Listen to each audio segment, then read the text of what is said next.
오늘 말씀은 야고보서 1장 1절로 11절까지의 말씀입니다. 하나님과 주 예수 그리스도의 종 야고보는 흩어져 있는 12지파에게 문안하노라. 내 형제들아, 너희가 여러가지 시험을 당하거든 온전히 기쁘게 여기라. 이는 너희의 시험의 시련이 인내를 만들어내는 줄 너희가 알미라. 인내를 온전히 이루라. 이는 너희로 온전하고 구비하여 조금도 부족함이 없게 하려 함이라.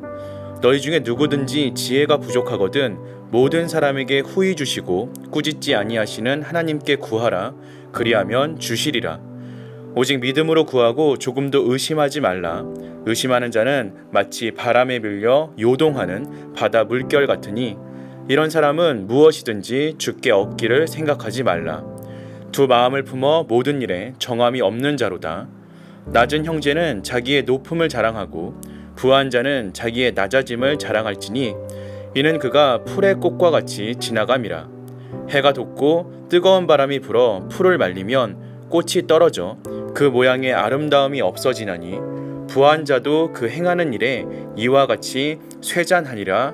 아멘. 야고보서는 예수님의 동생 야고보가 유대 그리스도인들로 이루어진 교회들을 향하여 쓴 편지입니다.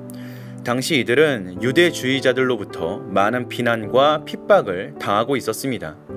그 상황에서 야고보는 유대인 교회를 향하여 하나님 앞에서 온전함을 이룸으로써 상황을 헤쳐나가라고 권면하고 있습니다.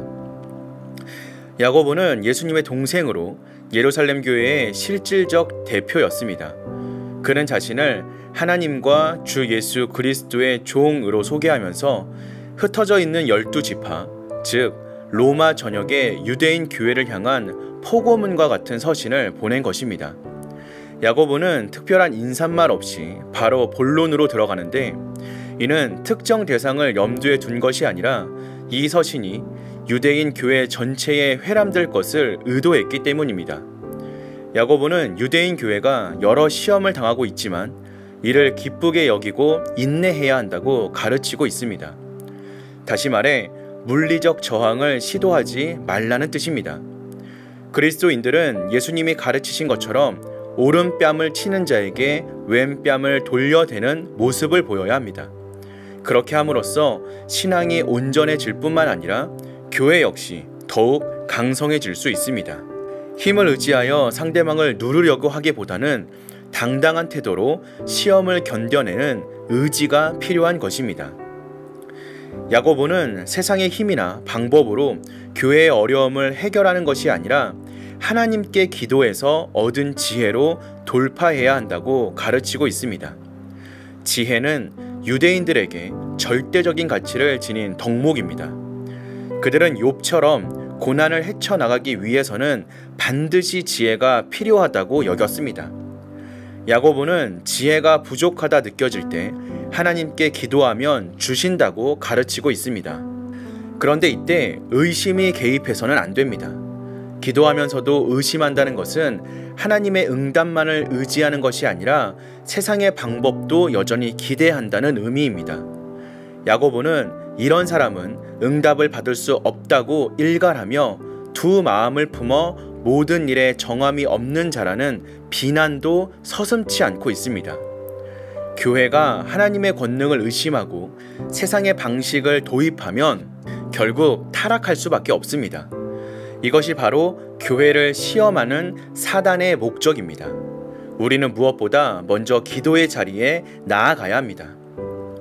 야고보는 세상에서 지위가 낮은 자는 하나님의 나라에서 존귀한 자임을 자랑하고 세상에서 부유한 자는 낮은 자리에 처할 수 있음을 자랑하라고 가르치고 있습니다. 왜냐하면 세상의 지위나 재물은 풀꽃처럼 덧없이 사라지는 것이기 때문입니다. 간혹 세상 지위가 높고 재산이 많은 교인이 교회에서 부각되는 경우가 있습니다. 이는 기도하면서 하나님만 의지하라는 야고보의 가르침과는 완전히 배치되는 일입니다. 교회는 사람의 힘을 의지하는 공동체가 아닙니다. 말씀과 기도의 능력이 아닌 사람의 지위와 재물을 의지할 때 교회와 성도는 무너질 수밖에 없습니다. 우리가 온전한 신앙생활을 하기 위해서는 눈앞의 어려움을 오히려 기뻐하고 오직 하나님만 의지하며 기도로 돌파하겠다는 각오를 다져야 합니다. 신자들이나 교회가 이런 마음을 잃어버릴 때 우리는 사단의 꼭두각시 노릇을 할 수밖에 없습니다. 지금 우리 눈앞에 있는 문제가 무엇인지 생각해 보길 소망합니다. 지금까지는 그 문제를 어떻게 해결하려고 했습니까?